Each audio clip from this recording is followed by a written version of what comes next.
Dobrý den, jmenuji se Karel Tuláček a tohle je kanál Pořeček. Čau! Přináším vám pořád o cestování po Nigérii. Sice jsme v Řecku, ale vypadá to tady v Nigérii.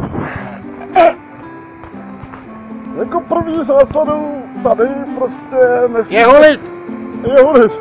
Protože jinak se poserete z toho.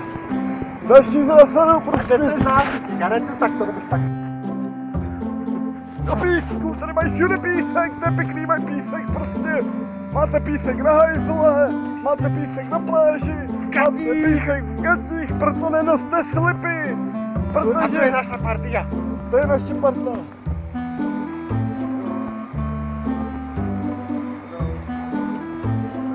Ahoj, to je náš trolej gang. Damn, it feels good to be a gangster. Jo, takže prostě... Když do Řecka, tak bez slipů. Protože... A co je mať plný anač písku? Ako Katě od hovna. No, Chápeš? a teď když se vás smíchá prostě hovno s pískem, tak to je prostě hrozný, jo, protože to škrábe hrozně. A když to škrábe, tak prostě... No tak to prostě škrábe, no. A máš potom oškrabáno rytno, čo nechápeš? Vlčí kůže, no, vlčí, vlkáš, jdeš vlka prostě.